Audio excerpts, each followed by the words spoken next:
Lin, kamu serius? Aku nggak apa-apa sama mamahmu? Tanya Robi pada Linda putriku. Linda pun mengangguk tegas. Aku serius kok mas. Lanjutin aja. Mama sudah nungguin tuh. Anggap aja ini waktu terakhir kamu sama mamahku mas. Besok kan kita udah nikah toh. Aku juga tetap di sini kok mah. Mas, di depan pintu, sambil mastiin, nggak ada yang ganggu. Kata Linda anakku, yang kemudian beranjak berdiri di ambang pintu, sambil tersenyum memperhatikan kami. Dan ya, walaupun awalnya aku dan Robi canggung, tapi tak ayal, Robi berinisiatif lebih dulu melajukan perahu motor itu. Dan sebaliknya, aku yang sejak tadi sudah dilanda gejolak pun, akhirnya mengikuti alur yang berlaku. Seruan kebaikan pun terdengar syahdu malu-malu, lantaran kami harus melanjutkan kebaikan itu di depan Linda putriku. Hanya saja, sesekali kulihat Linda nampak tak tenang. Mungkin ia juga terpengaruh lantaran melihat ekspresiku yang seperti orang kebingungan. Bahkan ketika tahu, musibah banjir bandang melandaku. Linda tiba-tiba beranjak, bahkan buru-buru meletakkan jajaran kabinet sepertiku. Tunggu dulu mas. Mendengar itu sontak saja Robi pun menghentikan laju perahu motor itu. Loh, kakak kamu mau apa Lin? Linda nggak tega lihat mamah mas. Lah, terus? Tanya Robi sambil menoleh ke arahku. Biar mama rehat dulu mas. Terus Linda yang lanjutin. Kamu serius Lin? Tanpa menjawab, Linda terjun di sebelahku, tepat di depan Robi yang hendak melajukan perahu motor itu. Sambil tersenyum, ia pun memulai ancang-ancang. Dan, alhasil aku pun mengalah, mempersilahkan Linda putriku melanjutkan tugas baik itu. Kupikir, mungkin Linda ingin tahu bagaimana bencana itu saat diperhatikan olehku. Dan, ya, akhirnya malam itu, seruan kebaikan kembali bergema, memenuhi segala penjuru. Terutama ketika Robi makin melajukan perahu motor, lebih dari biasanya. Beruntungnya selama itu pula, tak ada satupun kerabat atau Dika putraku mencari kami. Sungguh suatu pengalaman baik yang tak pernah kubayangkan akan terjadi. Pengalaman antara aku, anakku dan juga calon menantuku itu. Alhasil malam itu menjadi malam penutup, sekaligus sebagai kenangan aneh, tapi juga penuh air mata bahagia dan haru. Dan kisah indah itu dimulai 4 tahun silam. Tepatnya ketika usiaku menginjak 45 tahunan. Sebelumnya aku merupakan seorang wanita yang biasa dipanggil Tante Sandra oleh keluarga dan para tetangga. Sejak usiaku 45 tahun, aku telah menjanda setelah suamiku meninggal dalam kecelakaan. Hidupku sejak itu berfokus untuk membesarkan 2 anakku. Hingga akhirnya, Linda anak keduaku masuk kuliah semester 5, dan Dika kakaknya mulai bekerja sebagai pegawai kantor. Di samping itu aku juga mengelola usaha kecil di bidang properti warisan suamiku. Usahaku satu-satunya yang memberiku penghasilan stabil, meski tak semewah saat suamiku masih ada.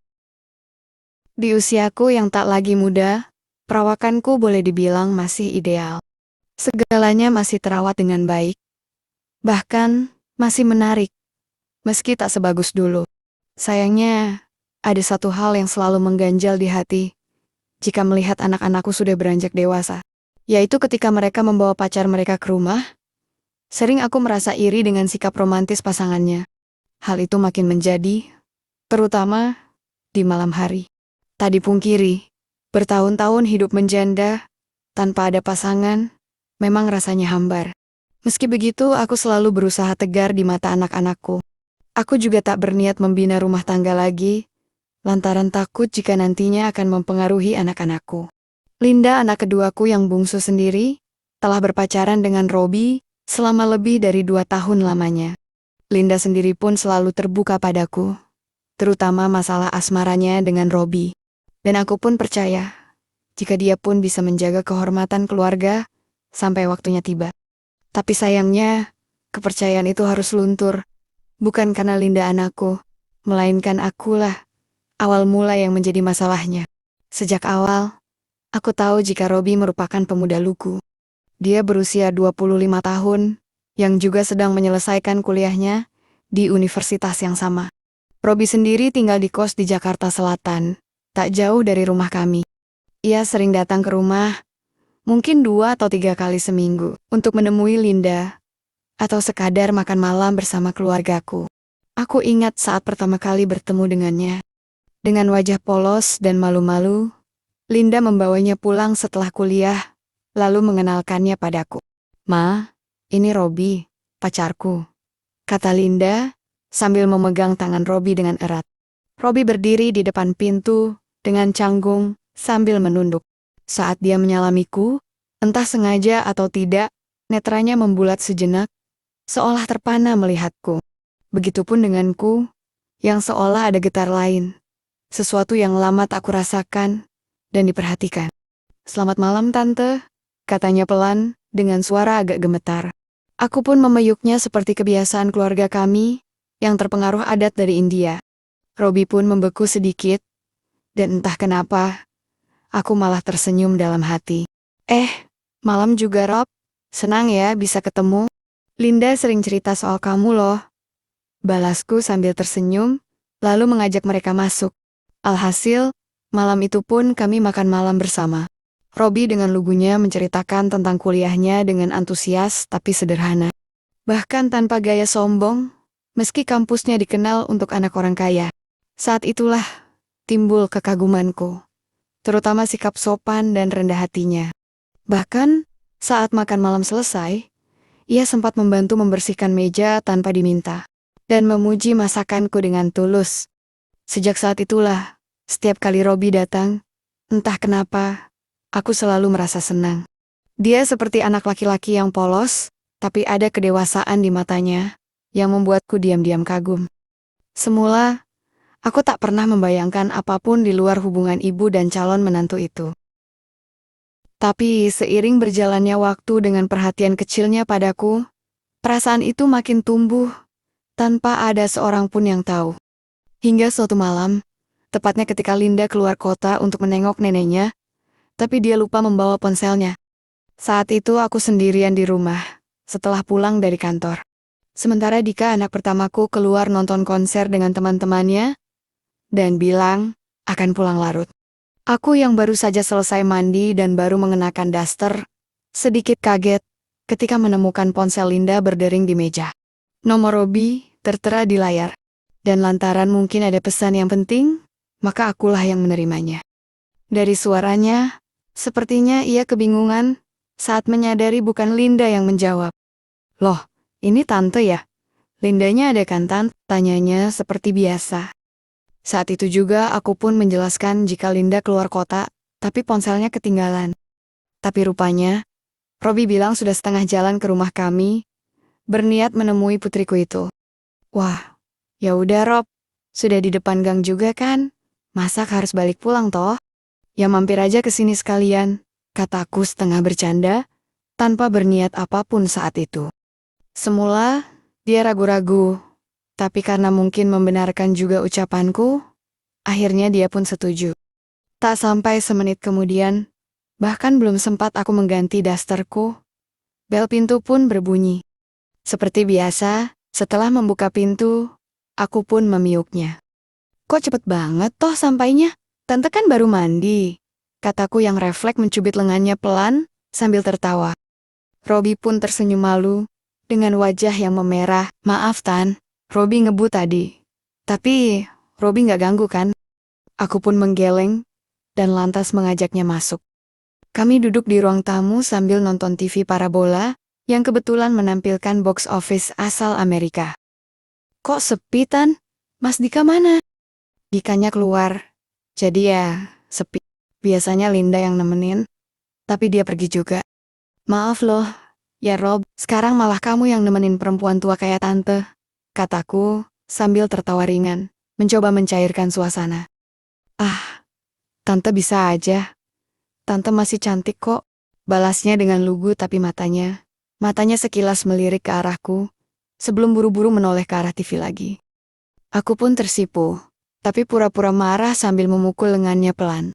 "Ih, pintar ngegombal ya kamu. Awas tante salah paham loh nanti. Kamu kan calon menantu tante." Mendengar gurauanku, kami pun tertawa bersama, membuat suasana makin santai.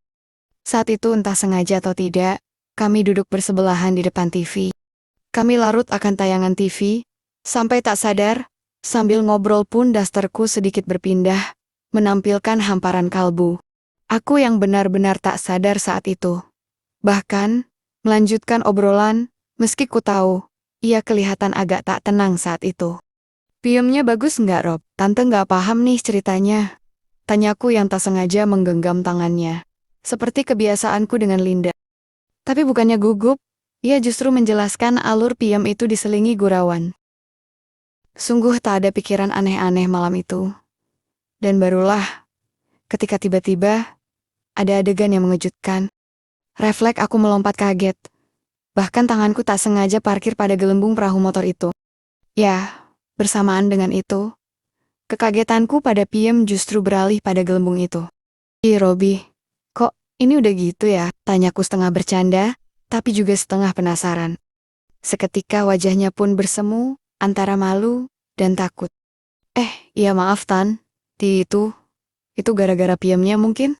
Aku tertawa pelan, tapi rasa penasaran perlahan malah timbul saat itu. Tapi, bukan gara-gara tante kan? Tanyaku memastikan sambil diselingi candaan. Duh, gimana ya Tan? Sebenarnya iya, tapi tante jangan marah ya. Abisnya, Robi nggak sengaja. Bukannya marah. Entah kenapa, aku justru tersenyum, lantaran masih ada saja yang memandangku begitu di usia yang tak lagi muda. Ngapain marah? Malah tante senang kok. Kamu udah jujur. Kira-kira boleh nggak kalau tante pantau? Tatapi Tan, Robi kan? Nampak ia kaget dan tak percaya mendengar perkataanku. Dan saat ia masih berpikir untuk menjawabnya, ia justru gelagapan saat tiba-tiba aku mengambilnya. Jangan Tan, katanya, yang sedikit menjauh. Kok jangan toh? Orang tante cuma mastiin aja kok, kataku yang kembali mendekat. Tapi Tan, Robi pun tak lagi bisa berkata-kata. Bahkan usaha untuk menghindar pun sia-sia. Lambat laun, ia pun menerima perlakuan baik itu. Bahkan anehnya, dia pun membalas, dan saat itulah perhatian demi perhatian tercurah begitu saja. Seruan kebaikan pun bergema. Bahkan aku yang semula memberi, justru berbalik menjadi menerima. Entah kemana perginya bungkusan 2 anugerah yang kuasa, lantaran jemawi itu sudah nemplok jalan-jalan di sana. Sambutan demi sambutan pun juga tercipta. Sampai saking hanyutnya, tak sadar ku tawik ia pindah ke tempat biasa aku dan mendiang suamiku rapat paripurna. Loh, Tan, ini mau kemana? Udah, pokoknya ikut aja. Dan rupanya, sesampainya di sana, Robi pun seolah mengerti bagaimana tugas baik selanjutnya. Perahu motor yang memang sudah standby pun melaju ketika haluan sudah pas pada jalurnya, di mana aku menatap cicak di dinding. Sementara Robi sebaliknya. Jujur aku tak mengira jika pada akhirnya kami sama-sama tak sadar, bahkan hanyut akan nirwana. Kami juga tak kepikiran siapapun saat itu. Lantaran yang ada hanya keceriaan dan tujuan mulia.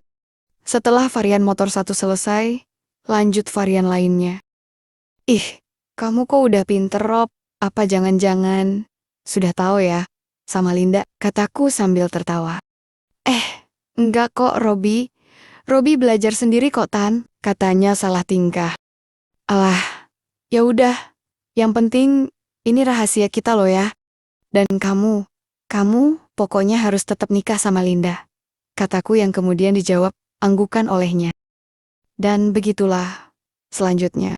Sampai saat Robi hendak tiba pada tujuan utama, aku terlambat mengalau pundi-pundi yang terparkir rapi pada gerbang dunia.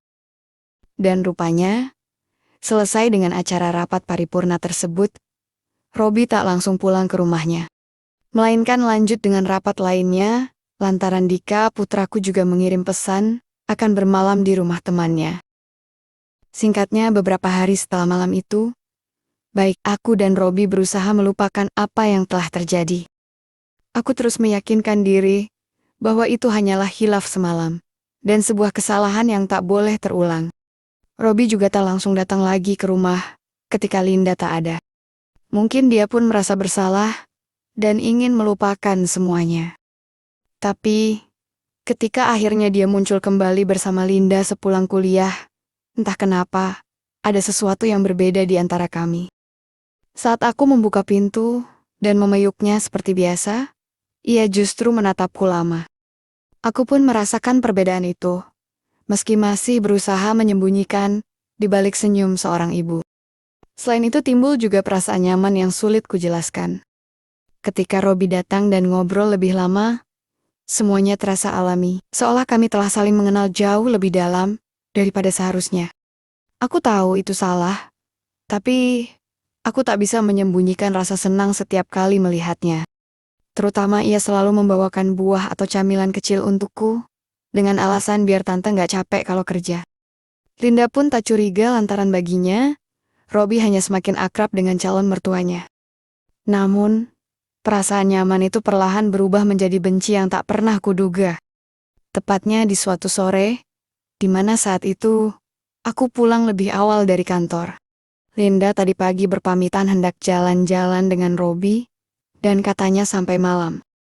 Rumah seharusnya kosong, karena Dika juga sedang dinas keluar kota. Saat itu aku masuk lewat pintu samping, lantaran lebih dulu ingin meletakkan barang ke gudang. Tapi saat melewati koridor menuju kamar mandi, aku justru mendengar suara pelan dari kamar Linda. Suara percakapan kecil, diselingi seruan kebaikan Pak Sutri, yang tak asing bagiku. Dengan hati berdegup kencang, aku mendekat perlahan, karena kebetulan pula pintu kamar itu sedikit terbuka. Dari celah itu, dari sanalah hatiku seolah hancur berkeping-keping. Di sana, aku melihat mereka, aku melihat Linda dan Robi rapat paripurna. Bahkan dalam kondisi, sudah sedemikian rupa. Mereka nampak saling menerima dan memberi, bahkan beberapa tanda nampak jelas di leher Linda. Sementara Linda berseru riang sambil mengendarai laju perahu yang pernah kulajukan. Aku membeku di tempat. Rasa kecewa yang aneh, seolah menusuk relung hatiku. Selain karena melihat Linda, aku juga begitu kecewa melihat Robi. Robi yang beberapa malam lalu menghabiskan malam dengan kebaikan yang sama denganku. Ya, saat itu aku merasa cemburu. Saat itu juga aku mundur pelan dan berlari masuk ke kamar. Setelah mengunci pintu, aku duduk di tepi defense dengan air mata yang mengalir tanpa sadar. Aku marah pada diriku sendiri karena berpikir, bagaimana mungkin aku cemburu pada anakku. Praktis hari itu aku mengurung diri dan baru keluar ketika Robi sudah pulang. Aku sengaja tak menanyakan hal itu pada Linda, lantaran ia pasti akan curiga. Karena tadi aku tak langsung menegurnya. Atau kemungkinan lain, Robi akan membongkar rahasia kami berdua jika tadi aku sampai menegur mereka. Sampai keesokan harinya, Robi datang seperti biasa, menjemput Linda yang hendak kuliah. Kebetulan saat itu Linda sedang mandi, sehingga begitu Robi berdiri di depan pintu, aku langsung menawiknya ke ruang tamu. "Rob, kita perlu bicara," kataku dengan nada dingin. Dia terkejut dengan sikapku yang agak berbeda. "Bicara? Bicara apa, Tan?" Aku menatapnya tajam. "Kemarin sore, Tante tahu semuanya. Kalian bohong kan? Kemarin bilangnya jalan-jalan. Tapi ternyata, wajah Robi langsung memucat. "Tante maaf, kami nggak bermaksud bohong kok. Cuman, aku sama Linda kemarin kebetulan." "Bukan itu masalahnya," potongku dengan suara bergetar. "Tante tahu kamu pacar Linda. Tante tahu kalian saling menyayangi. Tapi setelah apa yang terjadi sama kita, Tante lihat kamu sama Linda seperti itu. Tante jadi..." Ucapanku terhenti, lantaran tak sanggup melanjutkan.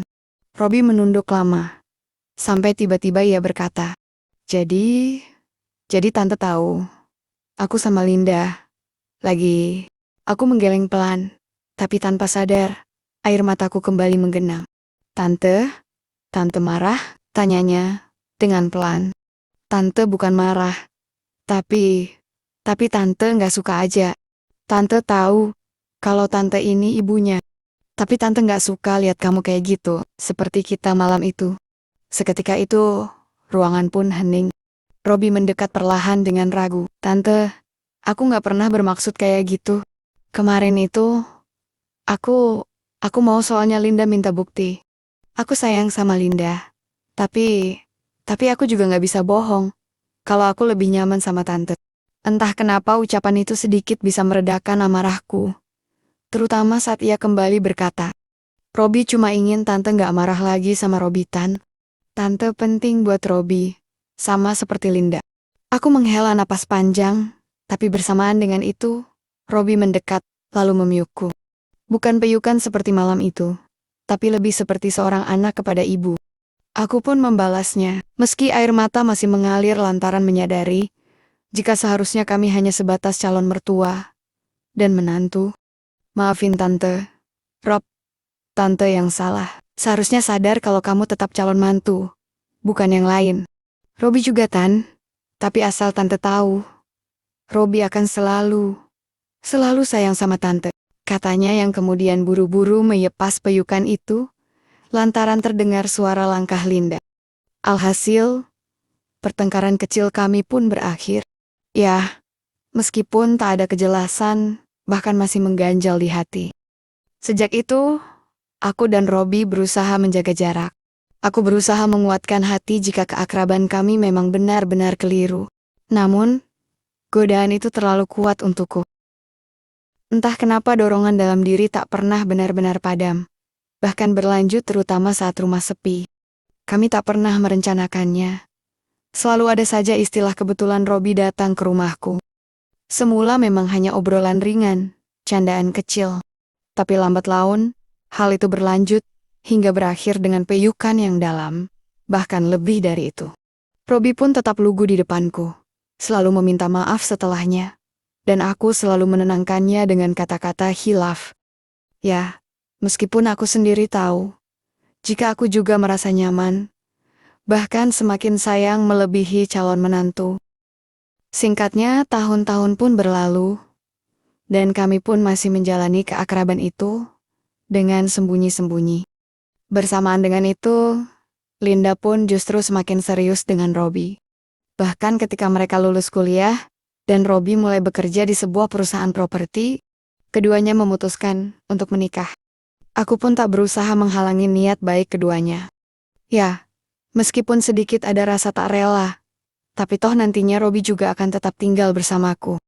Sayangnya di tengah persiapan pernikahan itu, ada satu kesalahan yang akhirnya merubah kehidupan kami bertiga. Tepatnya ketika aku sibuk mengatur semuanya, dari gedung hingga gaun Linda. Malam sebelum akad nikah, rumah pun ramai dengan keluarga yang datang dari luar kota. Linda sibuk di ruang tamu, bersama sepupu-sepupunya, sementara aku memilih istirahat di kamar, untuk menyiapkan diri keesokan harinya. Tapi belum sempat aku memejamkan mata, tiba-tiba Robi datang menemui. Dia beralasan mengambil dokumen pernikahan yang katanya tertinggal. Pintu kamar pun kututup pelan, dan tak sampai 5 menit, kami pun berpeyukan seolah tahu, esok tak akan semudah yang dibayangkan. Entah bagaimana mulanya, jajaran kabinet, serta segitiga bermuda pun hilang entah kemana. Bahkan sebelum perahu motor itu melaju menuju Samudra Biru, kami saling berjanji jika kebaikan itu untuk yang terakhir kali. Dan, di tengah acara persiapan yang penuh dengan riung kerabat yang datang, aku kembali hanyut akan kebaikan itu. Seruan kebaikan mungkin tak akan terdengar hingga luar, lantaran di teras juga ada sajian musik resepsi.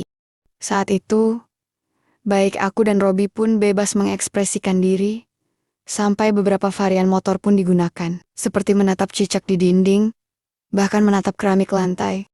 Sayangnya di tengah kebaikan itu, kami melupakan hal sepele yang sebenarnya sangat penting, yaitu pintu lupa dikunci. Dan hal yang tak pernah terbayangkan, itu pun terjadi. Pada saat aku sibuk mengendarai perahu motor tersebut, tiba-tiba saja, pintu kamar terbuka lebar. Linda berdiri di ambang pintu, dengan wajahnya pucat. Bahkan netranya terbelalak, mendapati aku dan Robi, dalam keadaan yang tak lagi bisa bersembunyi. Waktu pun seolah berhenti. Dengan kilat aku menawik selimut, begitupun dengan Robi yang buru-buru beranjak ala kadarnya, dengan raut panik. "Lin, Mama maaf, ini nggak seperti yang kamu," kata Robi, tergagap. Sementara aku pun tak sanggup bicara. Air mataku langsung mengalir. Linda, nak, maafin mama. Mama khilaf nak. Mendengar hal itu, Linda pun diam beberapa saat, lalu menutup pintu pelan. Ia melangkah mendekat, seolah hendak meledakkan amarah, tangisan, atau apapun yang pantas kami terima. Tapi di luar dugaan, yang kami terima justru kalimat tenang dan mengejutkan. Aku sudah tahu semuanya. Aku sudah tahu sejak lama. Kami berdua terpana sesaat. Jadi, kamu tahu? Tanyaku dengan nada gemetar. Linda mengangguk pelan, lalu duduk di samping kami berdua. Aku pernah lihat kalian di dapur siang-siang, tapi aku pura-pura diam, karena aku nggak mau keluarga kita berantakan. Aku tahu mama sesepian, sejak papa nggak ada. Aku tahu Robi sayang mama juga, meski dia juga sayang sama aku. Aku memilih diam karena aku tak ingin kehilangan kalian berdua. Air mata Linda akhirnya jatuh, tapi bukan karena marah, lebih karena sedih, dan lega sekaligus. Aku nggak marah, Ma. Tapi tolong, ini untuk terakhir kalinya. Besok, aku dan Robi akan menikah, dan setelahnya, aku ingin kita hidup normal. Sebagai keluarga. Robi masih menunduk tak berani menatap Linda. Maafin aku, Lin, itu salahku juga. Mendengar itu, Linda pun menatap Robi lama, lalu tersenyum tipis. Satu hal untuk terakhir kalinya. Malam ini, kalian bebas. Tapi setelah itu, kita tutup buku ini selamanya. Kata Linda, membuat aku dan Robi saling pandang tak percaya. Lin, kamu serius? Aku sama mamahmu gak apa-apa, tanya Robi kemudian. Linda mengangguk tegas. Aku serius. Lanjutin aja, Mas. Mama sudah nungguin tuh. Anggap aja ini waktu terakhir kamu sama mamah, Mas. Besok, kan kita udah nikah. Aku juga tetap di sini kok, Mas. Di depan pintu, sambil mastiin nggak ada yang nganggu. Kata Linda anakku yang kemudian beranjak berdiri di ambang pintu sambil tersenyum memperhatikan kami. Dan ya, walaupun awalnya aku dan Robi canggung, tapi tak ayal. Robi berinisiatif lebih dulu melajukan perahu motor itu. Dan sebaliknya, aku yang sejak tadi sudah dilanda gejolak pun akhirnya mengikuti alur yang berlaku. Seruan kebaikan pun terdengar syahdu malu-malu, lantaran kami harus melanjutkan kebaikan itu di depan Linda putriku. Hanya saja, sesekali kulihat Linda nampak tak tenang. Mungkin ia juga terpengaruh, lantaran melihat ekspresiku yang seperti orang sesenangan. Bahkan ketika tahu, musibah banjir bandang melandaku. Linda tiba-tiba beranjak, bahkan meletakkan jajaran kabinet segitiga bermudanya itu. Tunggu, Mas. Biar Linda juga. Sontak saja Robi pacarnya pun seketika menghentikan laju perahu motor itu. Loh, kakak kamu mau apa, Lin? Linda nggak tega lihat mamah Mas. Lah, terus? Tanya Robi sambil menoleh ke arahku. Biar mamah rehat dulu, Linda. Yang lanjutin, Mas. Kamu? Serius, Lin? Tanpa menjawab, Linda terjun di sebelahku, tepat di depan Robi yang hendak melajukan perahu motor itu. Sambil tersenyum ia pun memulai ancang-ancang, tunggu apa lagi, Mas? Alhasil aku pun mengalah, mempersilahkan Linda putriku melanjutkan tugas baik itu. Kupikir, mungkin Linda ingin tahu bagaimana bencana itu saat diperhatikan olehku. Dan, akhirnya malam itu, seruan kebaikan kembali bergema, seperti paduan suara saat upacara bendera. Terutama ketika Robi makin melajukan perahu motor dengan volume sesingkat-singkatnya. Beruntungnya selama itu pula, tak ada satupun kerabat atau dika putraku mencari kami. Sungguh suatu pengalaman baik yang tak pernah kubayangkan akan terjadi. Pengalaman antara aku, anakku, dan juga calon menantuku itu. Alhasil malam itu menjadi malam penutup, sekaligus kenangan yang aneh, tapi juga penuh air mata bahagia dan haru. Kami pun tahu hal itu benar-benar yang terakhir dan tak mungkin akan terulang lagi. Dan keesokan harinya, akad nikah berlangsung hikmat dan bahagia. Di depan penghulu, Linda tampak berseri-seri dalam gaun putihnya. Sementara Robi nampak gagah di sampingnya. Aku menangis haru melihat mereka. Lega, karena rahasia besar itu akhirnya terbuka dan dimaafkan. Dan singkatnya, beberapa bulan setelah pernikahan itu, Linda dan Robi memutuskan pindah ke rumah baru di pinggiran Jakarta. Biar kami belajar mandiri, mah, kata Linda sambil tersenyum saat hendak berpamitan. Aku tahu hal itu hanyalah alasan semata. Dan aku paham itu juga demi menjaga keharmonisan rumah tangga mereka. Sampai setahun kemudian, tanpa dikira tahun itu juga menjadi tahun keberuntunganku. Aku bertemu kembali dengan Hadi, pria paruh baya yang merupakan teman lama mendiang suamiku, yang juga sudah lama menduda. Kami bertemu di acara reuni sekolah. Bahkan dari pertemuan itu, kami pun bertukar nomor WA, sampai akhirnya memutuskan menikah di usia senja. Hadi juga merupakan pria baik, penyayang dan memberiku apa yang kubutuhkan, terutama dia bisa menerima anak-anakku sebagai anaknya juga. Anak-anakku pun turut merestui keputusan itu, karena yang terpenting bagi mereka, kelak ada yang mengurusku di hari tua. Kini hidupku lebih berwarna. Tak ada lagi rahasia yang mengganjal, karena semuanya sudah terkubur sebagai bagian dari masa lalu, yang membuatku lebih menghargai keluarga yang ada saat ini. Cinta memang tak pernah salah. Dan cinta terkadang akan menemukan tempatnya di waktu yang tepat.